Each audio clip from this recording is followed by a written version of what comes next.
नमस्कार, फाइटर समाचार में आपका स्वागत है। पेश आज 21 अप्रैल सुबह 6 बजे राजस्थान की खास खबरें। नागौर के कुचेरा कस्बे में लोकसभा चुनावों के मतदान के दौरान हुई मारपीट के मामले में इंडिया गठबंधन के रालोपा प्रत्याशी हनुमान बेनीवाल मतदान समाप्ति के बाद कुचेरा पहुंचे।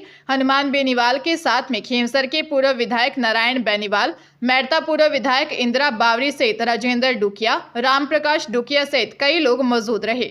हनुमान बेनीवाल और नागौर एएसपी सुमित कुमार के बीच इस दौरान वार्ता हुई। राजेंद्र डुकिया के ड्राइवर द्वारा रिचपाल सिंह मिर्दा, फूराराम मिर्दा, तेजपाल मिर्दा, कैलाश, विकास, कमलेश सहित अन्य पर SC/ST एक्ट में मुकदमा दर्ज करवाया। वहीं बूथ संख्या 210 पर कांग्रेस और RLP गठबंधन के एजेंट के साथ धक्का मुक्की करके मोबाइल चोरी करने का भी प्रकरण दर्ज करवाया गया है। ASP सुमित कुमार ने बताया कि प्रकरण दर्ज कर लिए हैं और इसकी जांच करेंगे।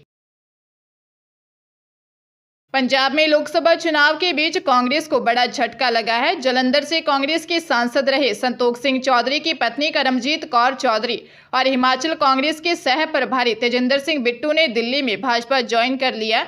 करमजीत कौर चौधरी जालंधर से लोकसभा टिकट की दावेदार थी, लेकिन कांग्रेस ने उन्हें दरकिनार कर पूर्व CM चरणजीत चन्नी को टिकट दे दी। चन्नी विधानसभा चुनाव में 2 सीटों से हारे थे। खास बात यह है कि करमजीत कौर चौधरी के पति सांसद संतोख चौधरी की राहुल गांधी की भारत जोड़ो यात्रा के दौरान निधन हुआ था। इसके बाद उपचुनाव में कांग्रेस ने करमजीत कौर को टिकट दी थी, लेकिन वे आपके सुशील रिंकू से हार गई थी। अब सुशील रिंकू भी भाजपा में शामिल हो चुके हैं। करमजीत कौर के बेटे विक्रमजीत सिंह फिल्लौर से कांग्रेस के टिकट पर विधायक हैं। वे मां के साथ भाजपा में शामिल नहीं हुए। लोकसभा चुनाव के दौरान जातिगत समीकरण को साधने के लिए मुख्यमंत्री भजनलाल शर्मा जोधपुर पहुंचे। उन्होंने एक निजी होटल में करीब 1.5 घंटे तक 2 अलग-अलग बैठकें ली। पूर्व सांसद मानवेंद्र सिंह जसौल के नेतृत्व में बाड़मेर जैसलमेर के प्रबुद्ध जनों ने मुख्यमंत्री शर्मा के साथ बंद कमरे में मंत्रणा की। यहां बाड़मेर में बन रहे सियासी समीकरणों पर चर्चा की गई। वहां निर्दलीय रविंदर सिंह भाटी के कारण जो समीकरण बदले हैं और हाल ही में केंद्रीय मंत्री पुरुषोत्तम रूपाला के बयान को लेकर जो विरोध के स्वर उभरे हैं, उसको लेकर भी बात हुई। बैठक के बाद जसौल ने पत्रकारों से कहा कि पूर्व में जो कमियां रही या मनमुटाव रहे, उनको दूर करने के प्रयास किए गए हैं। दूसरी बैठक में CM ने पाली और जालोर क्षेत्र में बन रहे सियासी समीकरणों पर भी मंथन किया। या राज्य मंत्री ओटाराम दिवासी व जगदीश दिवासी के नेतृत्व में कुछ लोगों ने CM से मुलाकात की। हरियाणा के चरखी दादरी में नेशनल हाईवे 334B पर गांव इमलौटा के समीप शादी समारोह से लौट रहे युवकों की कार एक खड़े ट्रक से टकरा गई। इसमें कार सवार 3 दोस्तों की मौके पर ही मौत हो गई, जबकि एक अन्य गंभीर रूप से घायल हो गया। घायल को रोहतक PGI रेफर किया गया है। पुलिस मामले की कार्रवाई में जुटी हुई है। जानकारी के अनुसार गांव इमलौटा निवासी प्रदीप, साहिल, दीपक और खेमचंद ये चारों दोस्त झज्जर जिले के छुछकवास में एक शादी समारोह में शामिल होने के लिए गए थे। समारोह में शिरकत के बाद वे बीती रात को वापस गांव लौट रहे थे। इसी दौरान गांव इमलौटा से थोड़े पहले सड़क पर सरसों के तूड़ी से भरा ट्रक खड़ा था। युवकों की कार इस खड़े ट्रक से टकरा गई। मृतकों की पहचान गांव इमलौटा निवासी 20 वर्षीय साहिल, 27 वर्षीय दीपक व 28 वर्षीय खेमचंद के रूप में हुई है। प्रदेश के 134 विवेकानंद मॉडल स्कूलों में प्राथमिक कक्षाएं सत्र 2024-25 से ही शुरू की जाएंगी। इनके भवन 120 करोड़ की लागत से करीब 5 साल पहले ही बनाए जा चुके थे। ये भवन काम में नहीं आ रहे थे। मीडियाकर्मी ने इस भवन की दुर्दशा को लेकर शिक्षा मंत्री मदन दिलावर से सवाल किया, तो उन्होंने कहा कि इसी सत्र में कक्षाएं आरंभ कर दी जाएंगी। 5वीं तक की कक्षाएं शुरू करने की तैयारी की जा रही है। नए सत्र में विद्यार्थियों को प्रवेश देंगे।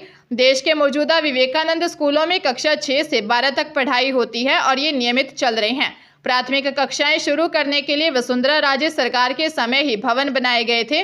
प्रदेश में अलग अलग फेज में 134 मॉडल स्कूल शुरू कर दिए गए थे, लेकिन इसमें कक्षा 6 से 12वीं तक कक्षा के विद्यार्थियों को ही प्रवेश दिया जाता है।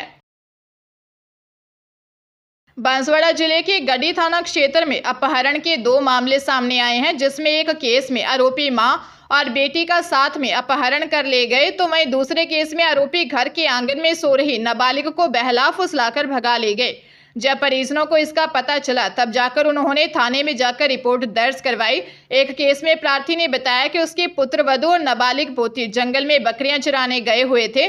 तभी कलिंजरा थाना क्षेत्र के सिरोला निवासी पीयूष कनीपा जीप में अपने 5 से साथियों के साथ सवार होकर आया। आरोपी प्रार्थी की बहू को पत्नी बनाने और नाबालिग बेटी को किसी अन्य व्यक्ति को बेच देने के मकसद से जबरन भगा कर ले गए। दूसरे केस में प्रार्थी ने बताया कि उसकी नाबालिग बेटी परिजनों के साथ आंगन में सोई थी।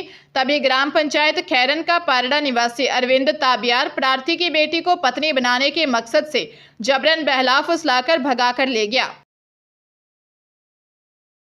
राजस्थान में पश्चिमी विक्षोभ का असर समाप्त होते ही सूर्यदेव के तेवर तीखे होने लगे हैं।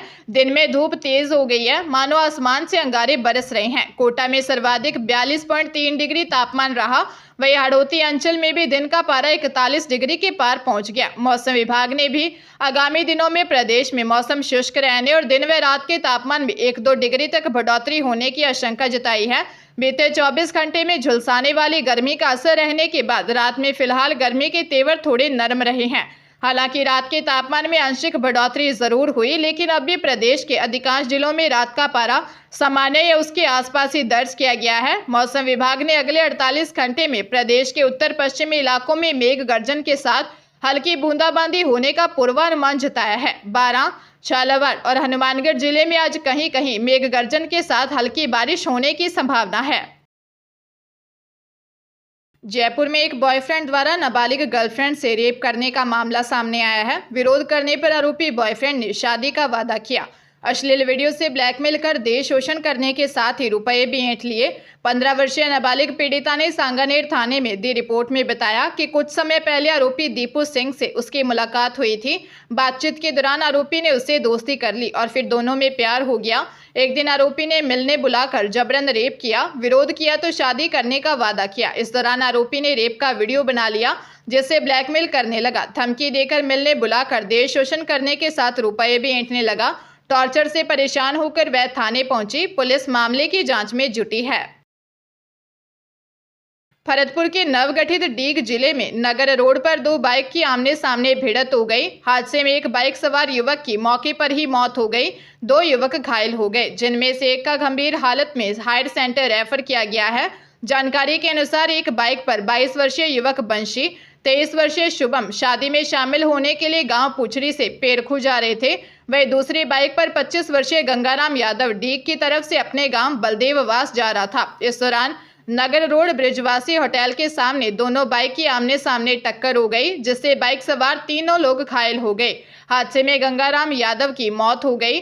वहीं घायल शुभम की हालत गंभीर होने के चलते हायर सेंटर भरतपुर रेफर कर दिया है। पुलिस मामले की जांच कर रही है। जयपुर में एक फ्लैट से 30 किलो चांदी और 8 लाख रुपए चोरी हो गए। ज्योतिनगर थाने में सिविल लाइन निवासी रणवीर सिंह ने दी रिपोर्ट में बताया कि ज्योतिनगर इलाके में स्थित अंकुर अपार्टमेंट की फर्स्ट फ्लोर पर उनका फ्लैट है। नवंबर 2023 में दीपावली के आसपास फ्लैट की सफाई करवाई थी। स्टील अलमारी के लॉक नहीं खोलने पर मिस्त्री को फ्लैट पर बुलाया। अलमारी के लॉक खराब होने की बताने पर नए लॉक मंगवाकर लगवाए। लॉक लगवाते समय अलमारी में रखा करीब 8 लाख कैश और 30 किलो चांदी बाहर निकाला। लॉक लगने के बाद आदिल के सामने ही चांदी और कैश को अलमारी में रखा था। करीब 1 महीने बाद वापस आकर संभालने पर अलमारी का लॉक नहीं खुला। लॉक तोड़वाकर देखा तो 30 किलो चांदी और 8 लाख कैश गायब मिले। पुलिस ने मामला दर्ज कर जांच शुरू कर दी है।